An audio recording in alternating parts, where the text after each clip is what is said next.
A lot of people think investing in real estate, I'm going to have to throw down like $200,000 to start with. Just a lack of communication and a lack of education. We saw a huge disconnect between the broker world and new home sales. Welcome to the Powered by Ground podcast, episode 1. I'm your host, Kevin Winkle. Today on the podcast, I'll be joined with Powered by Ground founder, David Korniyenko. David has been a builder, a realtor, a serious source of information for the community. Powered by Ground started as educational series, bringing information about the new construction industry to brokers and to investors in an attempt to bridge that knowledge gap to help people grow their wealth and serve their clients better. In today's conversation, we're going to go over a little bit of the state of the industry, some of the trends that we're seeing in new construction and in property development today in 2024, and a few tips for people that are wanting to get their feet wet in investing, how to grow your wealth the fastest. Make sure you stay tuned all the way to the end. We get into the juicy details right about 25 minutes into it. If this is your first time stopping by the channel, make sure and give us a subscribe, give us a like, and give us a comment. Let us know your thoughts on what we're talking about in the video and if you have any questions. And as usual, we've always got a way to connect with us in the description of the video below. Feel free to click that link, reach out, send us a call, send us a text, bang on a log, send a messenger pigeon, put up a smoke signal, just reach out and get in touch. We're here for you. So now back to the Powered by Ground podcast collaboration with Living in the PNW. Make sure you check out that YouTube channel if you haven't already, right here. Okay, cool. See you guys in the mix. Man, where to start? There's a lot to go over. This is the first podcast of the Powered by Ground podcast series. Super honored to be involved in this. Glad to be here and be the host. David, thanks for sitting with me today. Thank you so much, Kevin, for inviting me and just being the host and setting this all up. Pretty excited. Thank you. Yes, you're really welcome. I'm really excited to hear about this. So for the folks at home, a little bit of background, there's a series of educational courses, kind of workshops that are going on that David's been teaching that is bringing an area of knowledge that we just don't know about in the real estate industry. A lot of brokers and even, just the average everyday home buyer doesn't quite understand what's really going on in new construction right now. We've heard about shortages in supply of houses. We've heard about all sorts of problems with inventory and with there being enough affordable housing, let alone just enough housing in general. I mean, our inventory numbers are real low. And so David here has brought this whole series that really helps people to get better acquainted with the new construction process, with how homes are built, with how we go about buying new properties, how we build, how we develop. So it's an amazing bit of knowledge to bring to the table. So I'm super happy to be involved in this, because knowledge is power, right? For sure. So the biggest thing, Kevin, is just new homes have been such a small sector of the overall real estate market. Right. In the last, I would say 5 to 8 years, has grown into a bigger portion of the market share. So what I'm saying is nationally, it used to be, say, up to 10%. Now, I just spoke to a gentleman a couple of days ago and is at 25% nationally. Locally here, we're almost at a little bit even above national, about 30%. So when you have that much inventory coming into the market, education is key, right? And we saw that there's such a shortage of information about how do you take a client from A to Z and so forth, as on the broker side, so as on the consumer side. Just, a lot of more questions than answers to be found. There's a lot of questions about that. I mean, I know when I was getting my start in real estate, they didn't even talk about new construction for the first few years. Myself, I come from a construction background, but I wasn't doing new development stuff. I was doing more remodels and private clients like that. And even within that, it's like a whole other world that's just not accessible to everybody else. So I guess that leads me to my first question for you is, what inspired you to create the Powered by Ground educational series for brokers? So it's been in the works for a couple of years. It's not just like I woke up and I was like, we need to do something like this. But being in the industry all the way from the very beginning, I've been in the industry over 20 years.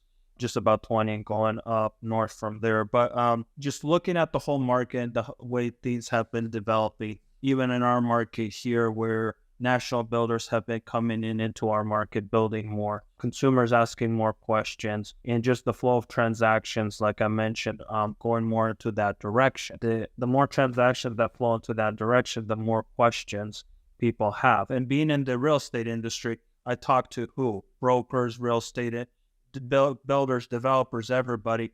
And we saw a huge disconnect between the broker world and new home sales. There's just a lack of communication and a lack of education. I really like, the Mike Ferries and the Tom Ferries of the world who did really well educating the brokers and resale. And when I started to look at new homes, I was like, who's pioneering, the education, the scripts, the content, the formulas, the transaction styles? Nobody. It was just a silent ghost place. And I was like, Wow, yeah, brokers need to be educated because brokers lead their customers into a transaction and through a transaction, and they help facilitate that. So this is where Powered by Ground, we're like, we're going to develop a curriculum, we're going to develop training, we're going to develop masterminds, we're going to develop an opportunity that the experience would be raised to another level instead of everybody just going on the fly. Wow. Yeah, that's huge. And it was totally missing entirely. I'm studious and I came across what you're doing here, and that really hit me in some kind of way, and seeing that the knowledge was opened up. But I was also looking at it from another perspective that we haven't touched on yet. And that is really in the world of wealth building. And as an investor, it's such a different kind of playing field now. You have your influencers that are talking about, well, really crumbs. It's just bottom feeder stuff. Most of the wholesaling are trying to buy someone else's equity here and there. Whereas the amount that an investor can grow their wealth and how rapidly with new construction as opposed to everything else that's being pushed out there, it's astounding. Correct. And I mean, even zoning, right? Every time zoning changes, who are the ones to implement it? They're builders, developers, investors, right? They go into a market, the county changes the zoning. It's not homeowners who build that up. It's always the investors, the builders, the developers that go in, are like, hey, we can implement this or so forth. And they start to build out what the zoning regulations have applied, like the whole EDU and all of these new laws that are coming to Washington, Oregon, and so forth. Right. Now, I know a lot of people think, investing in real estate, I'm going to have to throw down like $200,000 to start with. Right. But that's not always the scenario in this kind of situation. Yes, that's true. I think there's a lot of strategy that's involved in new home sales and financing as well. So there's definitely other window in. We see a lot of private and public sector involved in helping facilitate new home sale transactions and financing that, even local banks also. Yeah, they seem to be really into it, and that's been pretty cool to find out after talking with local banks. You always think, I'm trying to get permission, or I have to go and beg, borrow, and plead, because that's what you see on TV. But it's surprising how much they're actually really willing to get behind these development projects. For sure. And I mean, when you look at mobility of the market, right? When market expands, everybody's trying to figure out how to make money on that. So our banks, everybody is looking how to get compensated for their service. And that's where we come back to brokers also. We believe that brokers, as good sales representative, as good representative of their clients, they need to be equipped in knowledge about new home sales,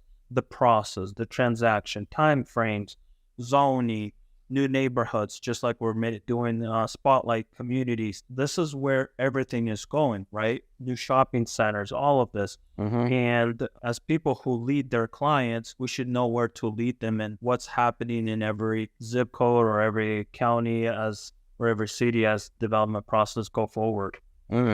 Absolutely. So can you tell me a little bit, and the folks at home, I know a little bit more than they do, but can you tell us a little bit kind of about your background with home building and how it led to being a builder and realtor and developer and all that? Where'd you start? Absolutely. So my dad grew up in the business world, and he actually owned his own framing company here locally. And I grew up in talking about real estate, about construction, about framing, then visiting a lot of his job sites, then getting summer jobs, just framing or carrying a tool nail bag and just getting involved with my hands. And I got really excited. And then when I was turning 18, I was like, what do I do? And I was like, I'm going to challenge myself and go into real estate. Actually, what happened is I met one of the investors in the field and in one of our communities that we're framing in. I started talking. He's like, you should go into real estate. So I was like, great, I'll go into real estate. So I got my real estate license, and I actually went to him and I told him who's the best person in town to be trained and coached by. And he's like, there's this great office. It was a Remax office here. And he's like, great DB there, designated broker. They'll treat you well. They'll take care of you. And that's where I had an opportunity to go to the office. I remember I sat down just like in a setting type of like this. I had an interview with the DB, and she looked at me and she's like, "You'll do fine." And I had no idea what I was doing. I was 18 years old, straight out of high school. Just finished my summer job with my dad, and because I turned 18 in the fall, and I got my license and started going to the office every day. The atmosphere, and this is why we call about Powered by Ground. We believe in cultivation. Cultivation of something helps you propel forward. So me growing up in a construction background and having that as a teen, as a youth, it definitely cultivated something in me to keep moving forward in this direction. Yeah. It sounds like you didn't exactly trade in your tool bags for an office job all the way. Am I right? You still got some things going on. Yeah, in that absolutely. world. So when I turned 18, got my license, went into real estate. I kind of stopped doing framing and just being involved in construction, but focused on sales. And that's where I understood that sales has such a big part in facilitating everything else. You know, if the salesperson doesn't sell the house, the framer is not going to build another home. If the salesperson does not facilitate the sale, nobody else is going to, build the next community next. So I started to understand this whole process of the salesperson.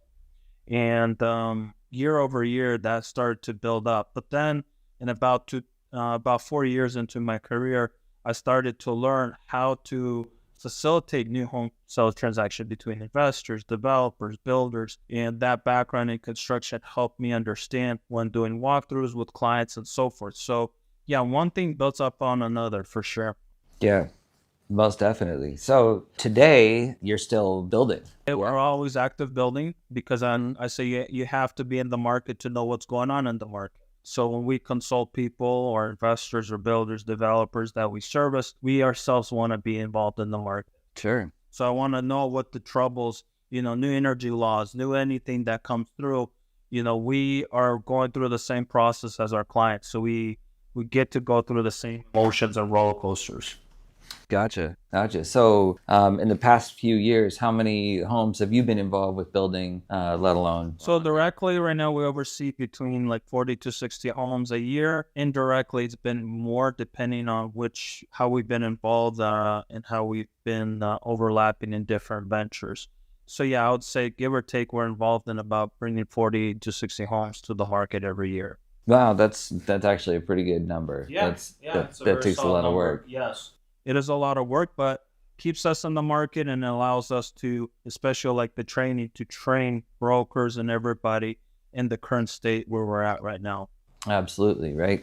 Because we got to get prepared for the growth. Correct. Because there's no question we have a housing shortage. Yes. I was looking at numbers the other day, and in I think it was 2017, we had 14 months of inventory, which for those of you who don't know, an inventory number means if nothing new came on the market today, then that means it would have taken 14 months to sell all the homes that were for sale at the time. At the moment, as we're speaking in September 2024, we've got about 3 months of inventory, which is like this close to crisis if you ask me. I mean, it's real short, and it keeps getting shorter because we build families quicker than we build houses. So, and this is a nationwide thing. They'll be talking about it at the presidential debate that's supposed to get shot later tonight. I'm sure this will come out way after that. There's a lot of conversation about that and how to deal with this affordable housing crisis that there also is. So that's really cool that there is a way for people to get kind of ahead of it. Like as a country, if we're going to build our way out of this mess, they say we can't build our way out of it, but we have no choice. We have to build our way out of it. And so this is pretty cool that you put together some educational content to pass on and help empower these people. Yeah, I mean, I think empowerment is part of our mission and vision, is to empower brokers as they empower their clients in understanding about new homes, how communities are built, and talking about time frames. Absolutely. It takes only about 2 to 3 years just to develop and get dirt ready to go, not talking about another 12 months to get homes up. So absolutely, we have a shortage of inventory, but the ramp time is not going to be overnight. It does take time to build up that inventory. And we know where rates are at and everything right now in the economy. People are slower to move, slower to sell, slower to give up 2% interest rates, and more just moving in the direction of just buying new. And new will always be there. I mean, last recession, however you want to spin it, people were always building homes. They always build their final home. They always built a home for their family estate. People are always building. I travel many places over the country, even to vacation in Hawaii. I go there 2-3 years, there's new homes all over the place. So people will never stop building. It's part of our nature to always build. Yeah, right. Absolutely. So that's so interesting. That's something that's so close to our nature to build and grow and expand. How that knowledge has kind of been kept away. Like going through high school and stuff, they're not really teaching you. No. There's now a few programs Yes. at a couple high schools Correct. that are teaching more of the trades and like how to build and why and stuff Correct. like that. But it seems like there should be a lot more. Yeah, across the board. People should understand things about the building materials that they're putting into their houses and the environmental impact of those materials. Exactly. Not just on the environment as a whole, but maybe the half-life of those materials on the people that are living inside of it after Correct. time. I mean, look at lead paint. Like, people need to know more about that. And I agree, in new home sales, you get that opportunity in the journey. And when you just buy resale, you just buy what's there, right? But when you're buying a new home, you're actually exposed to that process, right? The foundation, the excavation, the wiring, the rough-ins, the windows, the HVAC. So even the client being part of that, I mean, they're getting educated while their home is being built, whether by a local builder or a national builder. And I think the brokers just need to be more and more involved in the process themselves, because one of our jobs is to lead our clients. And how do we lead if we don't know where we're going or how this whole thing is being put together? Part of our education, we talk about it's the manufacturing of a home. If you just think about manufacturing as a process, there's a beginning point and then there's an end point, right, to manufacture. When things eventually get packaged, they go to the consumer, to the warehouse. The same thing kind of happens with building a home. It takes about 45 steps, and it's one thing after another that gets put together, inspected, re-inspected by the county, the city, or third-party inspectors, and that the house keeps being put back together till, everything's fully functional and operable inside the home. Totally.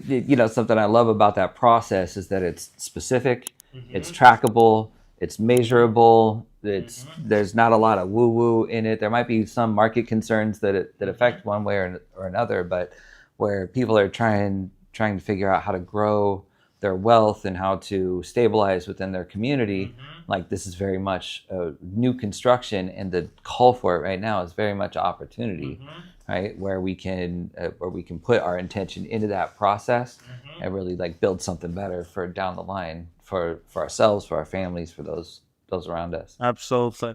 So in Powered by Ground, we did create a curriculum of 7 steps, and we go through every single step and kind of unfold the process and the people involved in the process. And we call it kind of the community setting, right? So once you kind of enter into the new home community, like Builders Industry Association, BIA, it's a whole network of people. When you enter into that network, you slowly, by rubbing off other people, you slowly start to understand concept and how this works and how that works. And that's what our goal is in Powered by Ground, through this education curriculum, through a community setting, through networking. All of that eventually has its own play on the broker community and develops. And it's amazing, just since we've been up and running, how many brokers, by putting their attention to this with the curriculum, the education, and the community, have done such a better job representing their clients in the industry. Yeah, I could only imagine. I mean, I know as brokers, my job is to protect my clients' money and to make them as much of it as possible. Correct. That is my job, is to help them grow their money. So the more that I've learned about how to do that with new construction, instead of just kind of sifting through the leftovers of new construction of yesteryear, I've really been able to help people to get sort of a bigger picture. Absolutely. And so I see there's a call for that, like not just for us brokers, but also for my clients. They need to know more about the process to be able to get tapped in with it. And for my investor clients, really, there's, everyone wants to tell you to trade in the stock market, you'll lose your shirt, and at best you'll have smaller gains. Whereas in real estate, if you pay to have something developed, you have the bank involved with you the whole way. There's a big chunk of capital sitting on the other side. and there's not a lot of talk about that. So as far as moving forward with not just agents but also investors and other people within the realm, like how do you see getting this information to them? How can they interact, and how can we help people? I think everybody that's involved in new home sale community is going to get involved with the greater scale with Powered by Ground. And one of our slogans is being trained by the professionals in the industry. So our goal is to bring HVAC professionals, plumber professionals, developers, investors, everybody who has been involved in new homes to this podcast. And that through this podcast and through our YouTube channels, people can have more exposure to this information. It will slowly sink in on them the more they're exposed to it. So our goal is to bring in the professionals to this podcast, have a sit down with one of them, allow them to talk about product, processes, civil engineering, financing, all of these, so that our audience and people in the network and the community can just learn better and be better informed about all the processes. So for example, when zoning changes every 5 years, all the brokers would be so much more attentive now to what the zoning laws are. Why? Well, because in 5 years, that's the product that'll come to the market, and then the brokers have to sell that, right? Like, we talk a lot about this. You know, we didn't have townhomes. Now we have townhomes. We didn't have a huge condo, community. Now we do. Why? Because all that was brought in through the new home sector. That was not brought into resale. But then we talk to the brokers and we say, well, it's so good to be informed about the new communities, because in 5 years, an average person lives in a home between 5 to 8 years. It'd be so good if you knew a little bit about the community when it comes to resale, because that knowledge that you built up year over year about that community in 3 or 5 years, when people, I've seen that our homes, resold so many times, in the community. And if brokers have knowledge about communities, they'll be so much more professional when it comes to resale also. So new home sector, you have to have a finger and pulse on that market if you're really associated in the real estate, whether it's investing, building, developing, or brokerage. Right. Absolutely.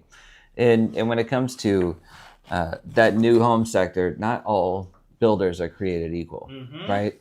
Everyone is really different, though. Absolutely. Most folks listening to this right now, unless they are a builder or have dealt with a ton of them, they don't really understand what those differences really are. Can you speak a little bit to the difference of like the prefab versus the buy in the plan and then alter it versus spec built? So I'll say first it goes between national and local builder. A national builder means they're national. That means they build in many markets across the nation. And then you have your local builder. Our market right now is probably split 50-50. We have probably 50% national builders and 50% local builders.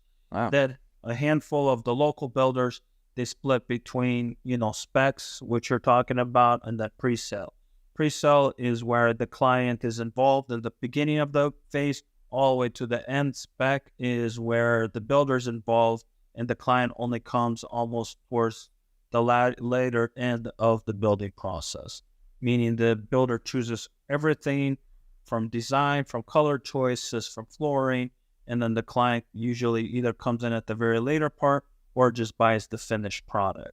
The national builders, some of them run the same program where you can come in, but it's more like, I would say, the McDonald's version, where you have just the menus. You have option 1, 2, or 3, or 4, and that's it. And that's how they put their house together. So they'll have a subdivision, say of 20 homes. They pick out, 2 floor plans that would mismatch between lot sizes, maybe a third or a fourth one. Then they'll pick up their packages, and then you just click, and that's it. And then put your house together. So that's more on the national scale. They're very streamlined processing compared to the local guys, where I think you can get, we call it semi-custom. So you can definitely get more custom. And then on the local guys, each builder, whether it's a business where they're building 100 homes or whether they're building 5 homes, you could see their fingerprint within the process of their whole business. You look at one guy, he's building more like traditional style. Another guy is building more modern style. Another guy likes really semi-modern. And you could sense that depending on, let's say the artistic taste of the owner of the company. Gotcha. So now we're seeing some shifts even with those builders because of a different sort of need. Correct. Right? Like multi-generational, Correct. for instance. Yes. So how are you seeing these builders respond to the different needs of, what the community has right now? The additional dwelling unit or multi-gen or DADU, what they call in Seattle, where you're allowing more than one unit on a lot. Yeah, that I think the county and the city and the state are trying to figure out the issue of housing. So they're putting in place all of these laws. I think that ADU is doing really well. It's where you have a house plus an ADU, whether attached or detached, on one tax lot. So you can't sell them separately, but you sell them all as one package. So it's like a duplex, but not really. The ADU portions usually 50% less than the house. It used to be like on acreages where people built houses and then like a mother-in-law suite type of a deal.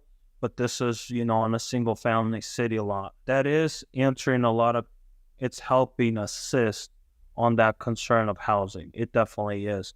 And we see a lot of national builders adopting the ADU and a lot of local builders adopting the ADU. From an investment standpoint, it makes sense. From a family standpoint, it makes sense. From elderly parents living with their kids, it makes sense. So there's a lot of good resolutions from that concept of build. Definitely.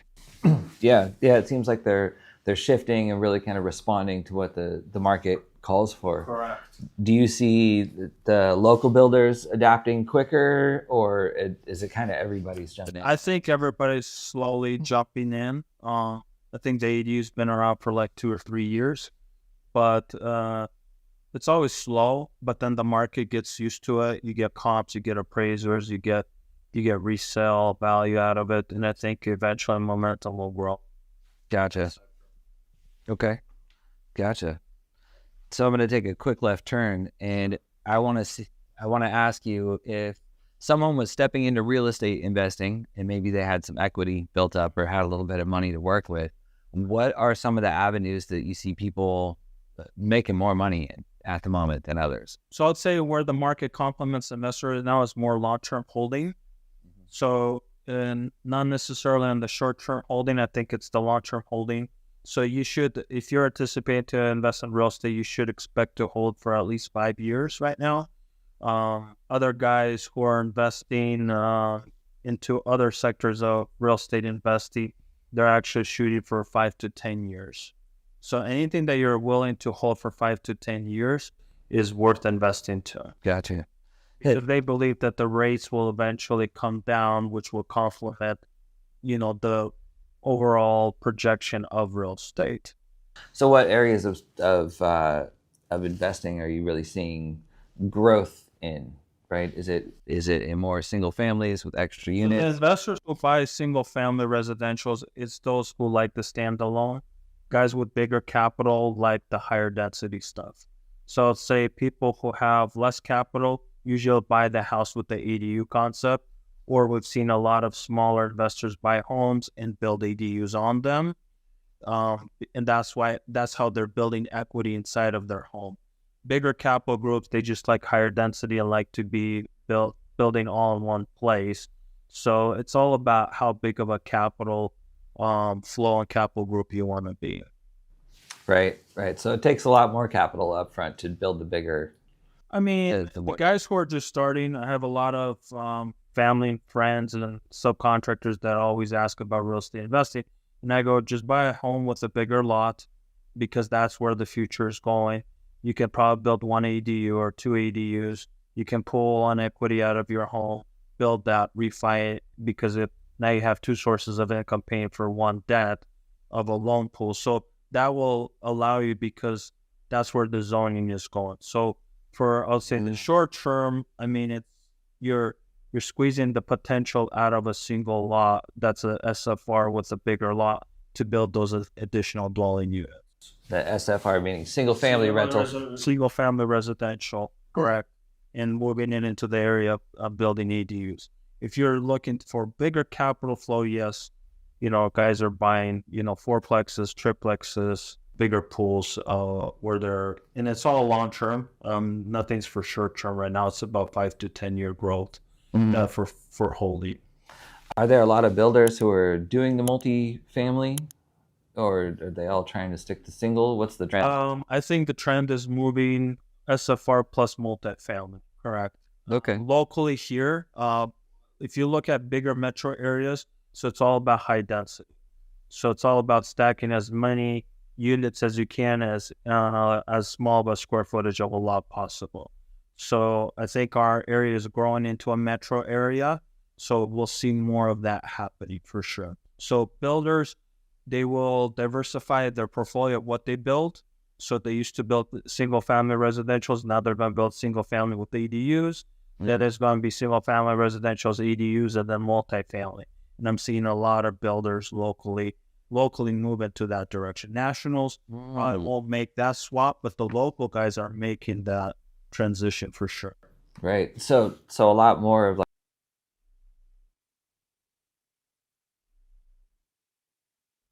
moving into that progression as the zoning is more into that progression. Got it. Yeah. Definitely. The brokers, and that's what I'm saying, the brokers have to move in that progression also. Right now, we sell a lot of SFRs.